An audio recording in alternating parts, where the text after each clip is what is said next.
เฮ็ดอยู่บ่ได้นี่ก็ไปขายหมู่บ้านนี่ลูกมันก็เรือเงินชามที่ไปพันนี่เรือชามที่มาว่าแถวใกล้นี่มันเบิดได้ไหมไปเอาทางใดอีกบัดเลยไม่จักคือการที่ไหนโอ้กันคิดว่าสิไปคนไปเอาทางใดบัดว่าสิไปลักชิปคิดนั่นลักชิปพุทธไม่จักขนมไปลักชิปกะไปนอนคนนี้แล้วต้องเป็นห่วงทางนี้กะเที่ยวไปเที่ยวไปนอนอยู่พุ่นน่ะไปนอนอยู่ไสไปนอนเอากับขอนอนแถวนั้นแล้วแม่ว่าสิขอนอนตู้บักพัดให้แล้วไปเบาพัดนะเด้เราอยู่ที่มากอยู่พุ่นบ่โดยแม่แล้วไม่คิดนั่นบอกบริเฮ็ดแล้วบ่ได้เฮ็ดยังเขาบริอยู่แบบเป็นปกตินะแม่ก็ได้สมมติว่ามีเฮ็ดนะที่คอยยูทูบเบาพัดนี่ขันไป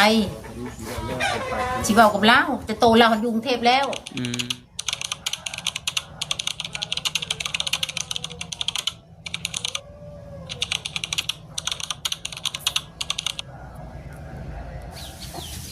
พี่น้องเลยเนาะบ่ได้มาแต่โดนเลยว่าฉันเปิดภาพเปิดคลิปมากอะเห็นสีเฮือนนี่ FC ก็คือจืออยู่แล้วบนนี้เนาะโดยว่าสิเป็นเฮือนไผเนาะ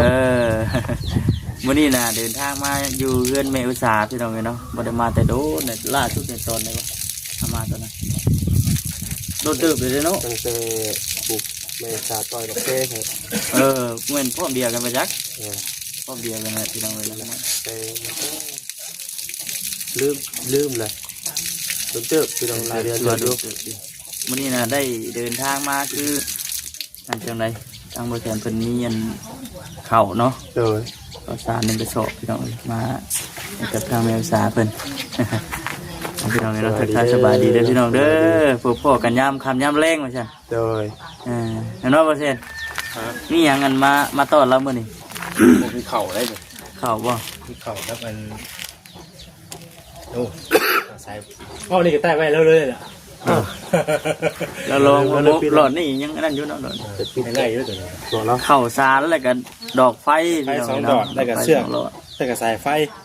เข่าแน่มาให้เราเลยดีใจนำพี่น้องนี่เนาะป่ะจังใดแกมีแต่ว่าสิพาทางพ่อแม่พี่น้องที่เข้าไปถามไทยเบิ่งน้ำกันพี่น้องเนาะจังใดบ่ได้มาแต่หึงเฮาก็ได้อย่างคนเนาะออกอยู่ได้ใน12เนาะบายดีเด้อพี่น้องเด้อบายดีโอ้มืดแท้เนาะนี่เด้พี่น้องเนาะมาให้ลูกมามันจะสร้างอายนั่งเลยเท่าสร้างไม่ลูกมันนั่งลูกเอาสบายดีสบายดีใช่เรียบร้อยแล้วบ่เนี่ยหุ่มคักไปยังบ่ได้ใส่มาจักเดือนก็จะบอกนะ4 เดือนลึกแท้เป็นหอด4 เดือนอยู่ไปได้นะไปอยู่นั่นแหละงุ้มในห้องเลยในห้องปัดมีแต่เครื่องมดลูกในห้องนะห้องได้ก็จะนั่งไปหนาพี่ก็ได้อยู่ในห้องก็มืดบ่บริมืดได้แจ้งได้บริตาบริเสียเด้หลอดไฟบริการทุกห้องอะไรดีมืดมีแต่ตัวนอกนี่เนาะตัวนอกนี่อะไรกันมีแต่ตัวนี้กับตัวในนี่ตัวเพื่อนลวงนี้ตัวนี้ตัวห้องลวงนี้ที่2หลอดให้ลูกแล้วก็ดีใจดีจังวะได้เลือกกับวันนี้ตลอดไปเก่าใจอดดีเนาะย่ามือกับมือนั่นแหละเพราะว่าเครื่องนี่กับแบบช่องที่คุณนะช่องมาจากข้างในอยู่นี่ช่องมานอกพี่นั่นแบบขายแบบหลอดมันก็เครื่องเติบเนาะแม่นแล้วมันก็การพันกับบริษัทนั่นเด้มันดีมดหลอดนั่นนอกคือกันห้องน้ำก็ดีมดห้องครัวก็เป็นยังนั่งใต้ไว้เลยไม่ใช่หรอนี่มันยังไม่ปิดไม่ได้หลบไปมันไม่ปิดไว้นะปิดได้เพราะว่าคือหักมุมมันเสียไปได้เนาะมันก็ร้ายได้ใครกินร้ายได้ลูก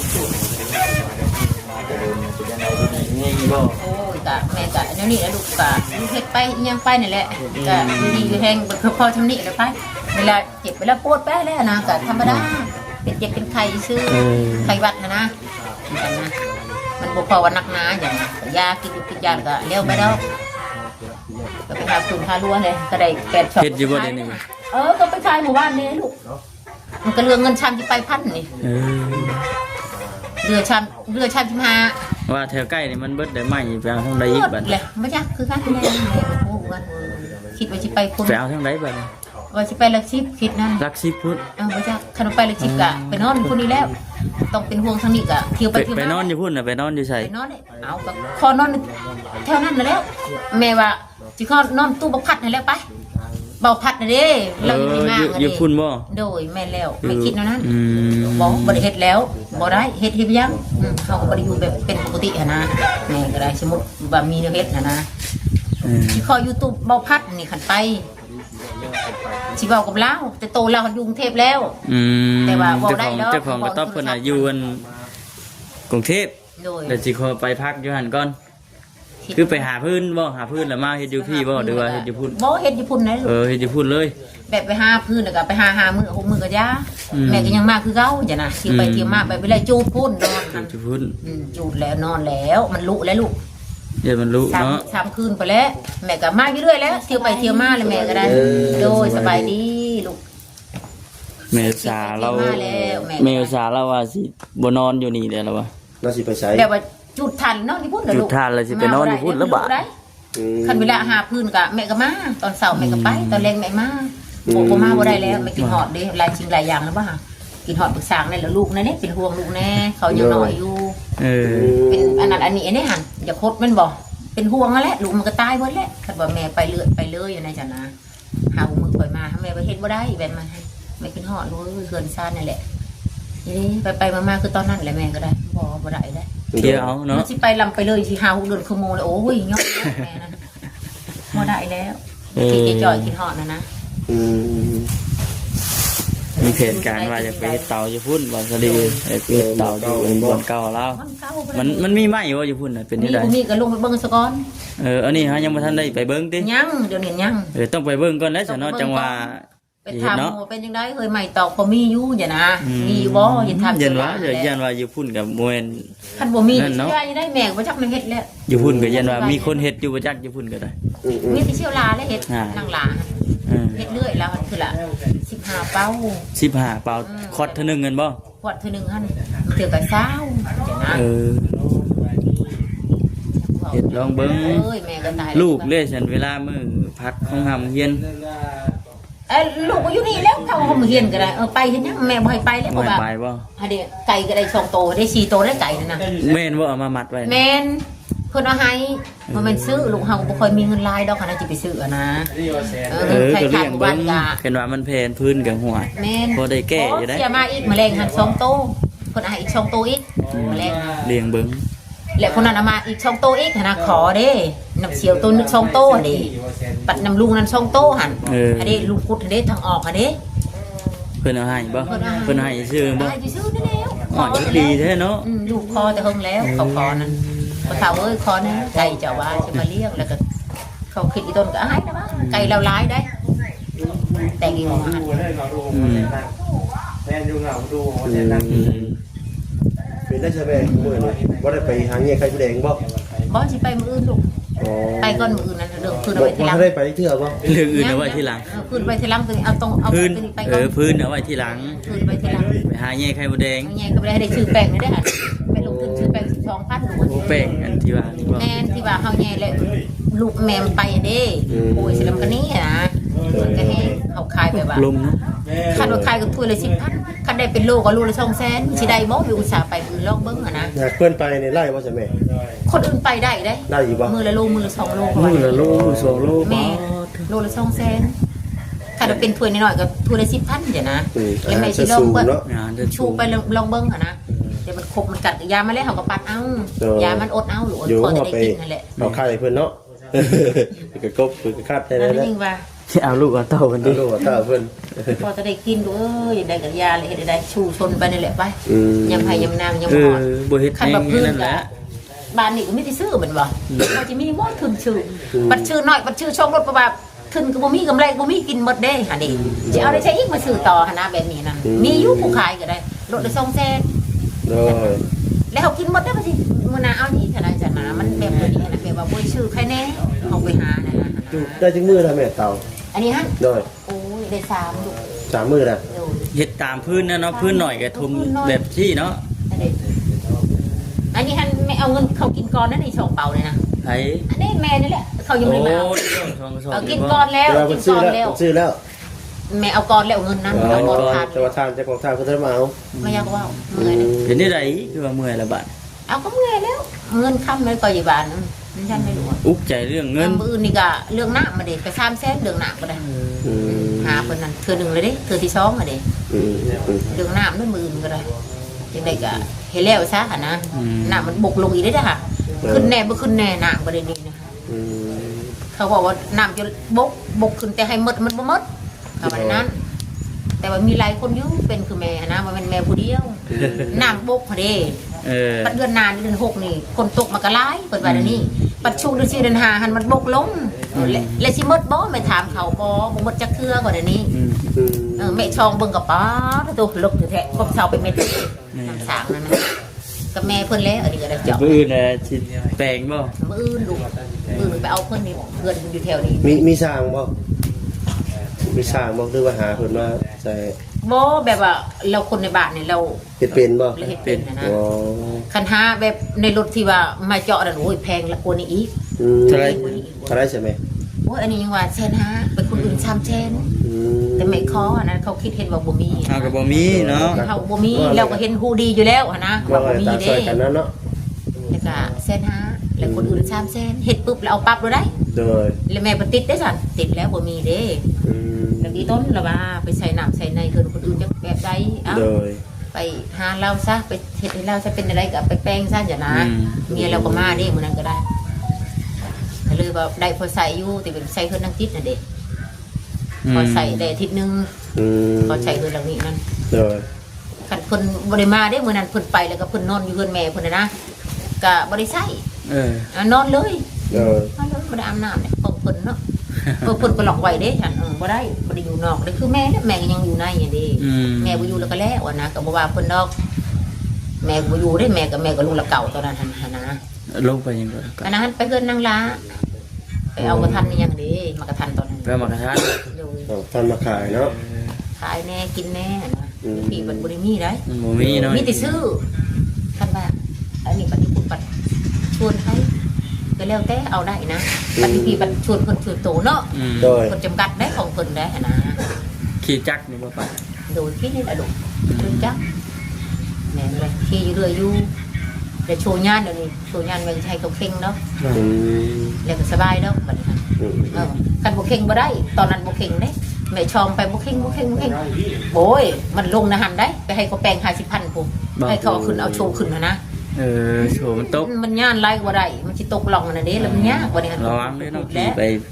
แม่บุญแม่บ่เล่นไว้เขาเล่นไว้เดี๋ยวจะยาลูก ได้ขี่บ่แม่คือยังใหม่ต้องคือเก่าอยู่ ขี่ลูกขี่เรื่อยอยู่3 ขี่ได้คือว่ายังใหม่อยู่ติ ขี่ ขี่แหละ หลายฟ้าหลายปีได้คือยังจอดอยู่ของเก่าใหม่คือเก่าอยู่เหรอ แต่พี่กายเนาะเนี่ยยันมันเทพังลายแล้วขี่ก็บ่ได้แล้วต้องยอมในแต่ละมือขัดไปในบ้านแล้วบ่ได้ขี่ได้แม่ย่างไป เคยเข้าในบ้านมันย่างไป บางคนมันได้ใช้รถโอมก็อยู่เรือน แต่ว่าในกรณีที่ว่าอยู่ไกลแล้วมันขี่รถจักรไว้เนาะ แม่ประหยัดยำดำนากันไปไกลก็ยาแม่บ่ขี่ได้คนอื่นนี่เขาลงน้ำลงในบ่แม่บ่เห็นแล้วนั้น โดย แบบกระบิวมันละท่วมกระบิวแล้วก็แล้วด้านแต่แปลงอีก2,800อีกลูกโอ้ยบ่ได้แม่ แต่งอีกเนาะ แปลงอีกเงินดำนาก็หมดอีกบ่ได้ซื้อดอกเขาหั่นมีแต่จะแปลงรถอันนั้นน่ะรถน้ำมันหลายเขาอยู่บ่ว่าเขาโตนไปเลยแล้วเขาแม่อยู่ประหยัดแล้วบ่ได้ดอกแม่ โดย บ่ได้ ยาม บ่ได้ นี่ ไป นะ ซะ คันว่าสิว่าแบบมันอยากหาเงินนี่ 2 หลักกะยาง3 หลักกะยาง คือช่วงยามนะ ยามหน้าอย่างว่าเราให้ลำหน้า เอ เนาะ อเขาจ้างไปทำนามื้อนึงเท่าไหร่แสนหาบ่ 1,600,000 วันหนึ่ง1,600,000 บางทีบางทงก็1,700,000ฉัน เชน 1,600,000ก็1,700,000นี่แหละ มันยานต่างกันได้ก็ยามนี่เนาะ และดำหน้าเนี่ยเฮิงดำหน้าเนาะใช้เวลาเฮิงอยู่แม่สิได้เงินไปเรื่อยๆได้กินนะมือต่อมือนะ แต่ว่าเกี่ยวข้าวนี่ ปัดเกี่ยวเขาเนี่ยโอ้ยบ่ได้เด้ บ่เกี่ยวเราเกี่ยวเนาะ เพราะว่าเขาเอาจักรตัดให้ลูกโอ้ยคนนั้นว่าจ้างค่าตัวแล้วแม่ไปถามดิทงตัวนี้ว่าโอ้หาเขาแล้วเรียบร้อยแล้วอ่ะเด้ก็ตัดอ่ะเด้แล้วไปแม่ก็ได้ แต่ละคนแล้วไปไว้ได้เกี่ยวนี่ไว้แท้บ่ได้หรอก บ่ได้ติ บ่ดำหน้า คือดำบ่ ดำตึกใจบ่แบบชาเด้ได้เงินไปเรื่อยๆแม่มันมักแนวนั้น นั่นเลยลูกเอ้ยพอได้กินไปเรื่อยๆดำนานะเฮิงบางคนไปรับจ้างแบบว่าให้ลูกก้าเนาะนี่แม่ก็ไปลบแล้วบัดนี้ มัดเท่านั้นมัดเท่านี้ไล่เป็นมัดลอยนึงก็ได้ไล่เติบอยู่เด็กก็ชื่อเด็กเป็นพวงแล้วมาก็ได้จักชินมูจักปลาทูจักเขาฝนตกได้หนีมันบอกบ่ให้เว้าเลยชูชนไปแม่ก็ได้ยามไปเขาจะมีแนวเฮ็ดเสียหยุกเสียหยาก็บ่มีไปจ้าบอกเอาอ้อยคุณรถก็เลี้ยวได้เนี่ยจะหึงเลยไปอยู่บ่โมมกแตงก็เลี้ยวได้เนี่ยเอาเด้ได้ไปอยู่บ่ได้ไปอยู่2 มื้อมื้อมึงเจอกับ3 มื้อ3 กับ 2พุดละหัวก็ไปก็2 มื้อจากพวกพ่อมีพุดให้แล้วไปเบียกยังจะเฮ็ดได้ลูกโดยเจ็บก็ยามันอดเอามือเย็ดยังเขาจะได้กินนะขอแต่เบียกเฮ็ดเนาะโดยลูกแม่แล้วแม่ชูแบบนั้นอันนี้ก็มีไปจ้างนั่นนี่สักสิ่งไปสมอยอยู่ดิสมอยอยู่ถามเขาว่าแล้วเลยเด้นี่ได้อยู่แถวใกล้นี่ได้ฉันเป็นได้หยาคือพวกแท้คือไปถามมันบ่ได้เขาเฮ็ดเองบ่เฮ็ดเองจะไปถามมึงกันนะชวนตัวนี้กันนี่แม่ถามนี่แม่สิลกแล้วแม่สิจูดให้หนะแบบเรียบร้อยเจ้เอ้ยว่าให้เท่าไรก็เฮ็ดนะใกล้ๆเอื้อนเด้เพิ่นว่าได้เฮ็ดเองเพิ่นว่าเดือน5เพิ่นแหละเพิ่นว่าเพิ่นจะเอาลูกมาลูกเด้อเด้เพิ่นมีเด้เพิ่นมีเพิ่นเป็นคนมีเพิ่นบ่ยากดอกก็เฮ็ดว่ากันเฮ็ดชาหมู่ผู้นึงว่ะเป็นชาก็ได้มาเฮ็ดผู้เดียวดอกกล้าว่าสิหาไผหาได้กล้าว่าสิหาหมู่ไผหาเชียวเพิ่นเพิ่นอยู่คนก็ยาอยู่คนก็ให้ลูกเราไปนำก็มาอย่างนะเอาเฮ็ด2คนพอได้ซอยกันไปติพอได้ซอยกันก็เว้านั่นเว้านี่เนาะมันก็บ่ได้เมื่อยบ่ได้นะอย่างนะสั่นได้คือกันได้พี่น้องเนาะม่วนได้ไปมันอยู่คนละปากกระสะคนละเอาบ่ได้แม่นเฮ็ดอยู่หั่นเวียกหั่นบ่บ่เก่าแล้วเฮ็ดทานนี่คนละจักว่าไปล้างถ้วยก็บ่อยู่บ่จักนำบ่เห็นหน้าได้บ่ได้มาเฮือนมาซ่าน 5-6 เดือนนี่เด้บ่แต่เก่าแล้วมาพี่โอ้มาดูบ่เฮือนเรามาเห็นบ่บ่เฮือนเราเองบ่ได้มาบ่เห็นบ่ได้มาอีบ่ได้มาได้บ่บ่ไปสิอยู่เฮือนแล้วซั่นปูปลาแล้วอยู่ปกติปลาผู้เดียวบักน้อยๆเราก็ไปนำชำจะบังนี่เด้บักวัดชนะนั่นน่ะไปนำอยู่ที่ปูปลาผู้เดียวแต่ละมื้อนั้นอย่างนั้นอยู่มันก็ได้แม่ก็ไปหากินใส่ปากเลยไผมันไปกินเนาะลูกเราปัดใหญ่เลยเนาะกับพ่อป้าได้ยิงหัน5 ปีเลยเด้ยิงหันแล้วบักหน่อยก็ไปนำก็แล้วเป็นวงยังบัดนี้หั่นนะสบายไปอย่างนึงยาไปหากินอะไรคนเฮาให้ได้ต้องมาหากินไปแหละคือแม่นี่ก็แบบนี้แหละกับแบบนี้ก็แบบนี้แหละคือว่าเนี่ยลูกเต่ามันมากับมันก็มืดอยู่นี่แหละแต่ว่าเข้าได้อยากกันว่าทั้งผู้ใหญ่เพิ่นบ่มันยังอยู่บ่เอาก็ยังพอได้กินอยู่บ่โอ้ยยังได้บ่โลนึง2 โลนึงนั่นน่ะแล้วก็เงินเรือนี่เงินเรือ35ไว้ซื้อข้าวแมลงถือว่าโชคดีได้อเนาะมื้อนี้เนาะจ้าถูกดีกว่าแม่เพิ่นก็ได้ยัง35ได้เงินขายฐานนั่นซื้อข้าวแมลงหั่น26,000 2 โลว่ะแล้วก็เรือนึงกระทังได้อยู่2 โลหั่นถือว่ามาถึงเวลาพอดีโอ้ยังว่าบ่เจาะพอดีเลยเนาะพอดีแต่ว่าบ่ได้มันแม่พันเฮ็ดบ่แซนก็เฮิงได้พันเฮ็ดบ่แซน10 มือขึ้นหลังผมรถคนที่ขี่มาในตลาดนี่รถนั่นนี่แหละนี่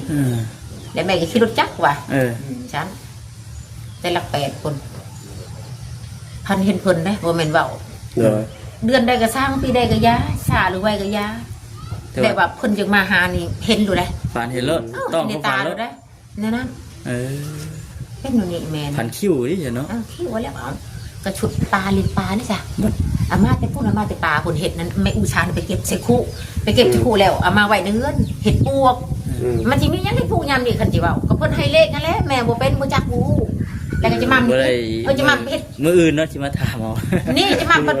ในหน้านี่จะมาไปเฮ็ดความซะจะมานั่นน่ะเฮ็ดความอยู่พุ่นพันนั่นน่ะกระจะหมดอันเฮ็ดเป็นขาวๆนั่นน่ะเพราะว่าโอ้ยเฮ็ดความแก๊กๆลูกอันนี้ก็ละว่านี่แม่ว่าปัดเขาเว้าแปลให้แม่ว่าบ่รัก2ก็รัก1เหมือนซั่นก็รัก1เล็กปานน้อยเด้อบ่รัก1แม่ก็เชยอยู่เงินอยู่กับเพื่อนแล้วแต่ว่าบ่จังบ่บุญมีกำบังเชยอยู่ได้บ่ใช้ใจเงิน10,000เด้อ10,000เด้อก็10,000มันแม่นเด้อสิมาถามเอาแล้วก็คบกันได้นี่บักสร้างเด้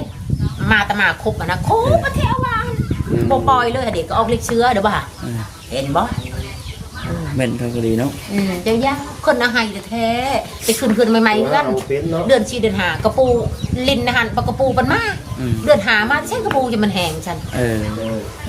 แล้ววันนี้แม่วันนี้มื้ออื่นนี่แม่สิซื้อกระทักหมดบ่มื้อเช้าว่าซั่นเล็กกระปูหั่น ปันมือเลขออกแท้กันแล้วไปซะ บ่ ไป ได้ บอก ชื่ คนอื่นเขาก็ทึกแล้วป่ะ เราบ่ได้ชื่อซ้ํเนาะ บอกเป็นอะไรดีป่ะนี่เลยเห็นเลยบอกเงินอยู่ในเฮือนในคำเลยเนี่ยจะจ่าบนขาวแล้วมันปากขาวเขาว่าหลักหนึ่งแหละเขาว่านี่เขาว่านั่นก็เชยอยู่ได้บ่ใช้ใจอีกหลักหนึ่งหลักสองคุณบ้ายอ๋อไม่ได้หลักหนึ่งอีหลีเดี๋ยวว่าหันโอ้ยจังหวะชนะมันอยู่ในนี้นี่กระดอกกระดิ่งเลยแค่นี้ย่อมแล้วว่ะปวะจะเป็นยังมันบอกจาก50,000นี่เสีย3ตัวนี่ป่ะไว้รับไปนอนเบิดคือเบิดมือแหละแม่รับไปเบิดแถวกัน50,000ถึง3ตัวนะ อยากถือเลขแต่ว่าเลข หลั บ่ ก ได้ หนึ่ ซื้อง เนาะสมมุติเนาะหลักหนึ่ง50,000ซะมันบอก พ่อน้องเพื่อนเด้อ โอ้ยแม่ไปนอนไปรอเบิดคืนเลยแถว เลาะคืนเลย เลาะ พูด ไปซื้อน้ำมากินแล้วก็เลาะแบบซี่บ่อย่างนั้นแบบบ้านเด้แล้วเงินกับอื่นไปเอาสมมุตินะแม่ก็เลาะแล้วมัน มัน นอน มัน แล้ จะรอ ว มันขึ้นตื่นเช้าว่าเลยว่าเลขบ่ถึง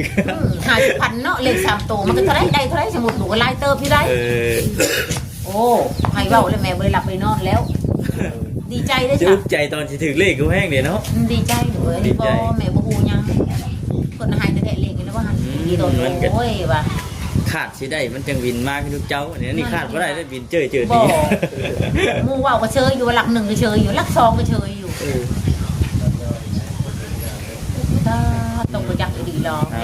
อันนี้คือเว้าเรื่องเลขเรื่องหวยพี่น้องเนาะ จะว่าโอ้ยก็แม่ขอโทษขออภัยบอกไปนี่แหละ แต่ว่ามื้อนี้น่ะคือหลักๆเลยก็ทางบ่แสนเพิ่นชื่อเขาบ่ โอ้หรือว่านั้นจะว่ามาจากเพิ่นแล้วผู้ใหญ่ เขา นี่ พี่ แห น้ ละ อง แซ่ลูกมาแหละ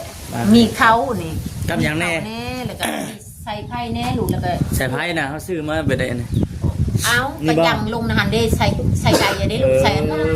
ไก่อย่าได้ ใส่ไพ่ใส่ใส่นี้ แม่นั่นคือว่า ใส่ไพ่เป็นหยังขาดบ่เนาะ เขาบอกว่าชุมเพชรว่าอย่าง10 เมตรเด้อว่าฉันนะแล้วก็แบบนี้ก็ดีกว่าไว้ลูก เผื่อไว้บ่ เพื่อไว้จะแล้วมาหนามาไหนดิเดี๋ยวเลืออีกหนึ่งก็ครึ่งนึงเอาครึ่งนึง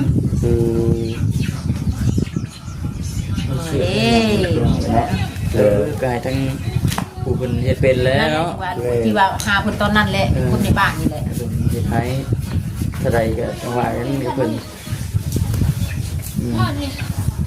น้ำแล้วก็เพดอกไฟแล้วก็มืดพี่น้องคงกิน เนี่ยมานี่น้ำไหลไฟสว่างบัดนี้ น้ำไหล เนาะ ไฟสว่างบ่ ทุกคนใหญ่กลับมาช่วยว่าเป็นแม่แก้วคนชุกสวรรค์เนาะขอ เด้อ กายสบายใจนะแม่เด้อแม่และพ่อปรารถนาสิ่งใดก็ขอให้ได้สิ่งนั้นแม่เอ้ยนับตั้งใจไปมานานนะแม่เด้อ เด้อ ให้โชคให้ลาบตลอดไปให้สุขภาพแข็งแรงตลอดไปด้วยแม่เด้อสาธุเอ้ยแต่ได้เงินตอนทานเพิ่นทุกสิ่งทุกอย่างนำได้การตอนกับเพิ่นเด็กนางอีกยังละครัวยังกับเพิ่นหลายสิ่งหลายอย่างเพิ่นก็ได้ สดซอยมาหลายอย่างหลายแนวเนาะ หลายอย่างหลายแนวก็ลูกแล้วเกี่ยวมาเบาแซนกับลูกเนาะ แม่ กินแล้วกินทั่ว ทางบ่สลีเอาลงกับแม่สาเพิ่นท่า ว่าเป็นต้นสม ไป บัติ แต่พี่น้องมีแต่ว่าทาง แม่เพิ่น บ่าวคำก็สิจบคลิปก่อน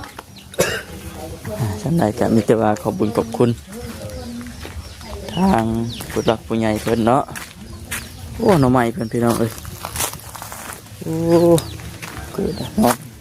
หน่อไม้นี่คันว่าเที่ยวฮอดหน้านี่มันสิโป่งออกตลอดพี่น้องเนาะจังไดก็ขออยู่ดีไม่แห้งเด้อความเจ็บจะได้ความไข่อย่ามีให้ฉันไปสบายดี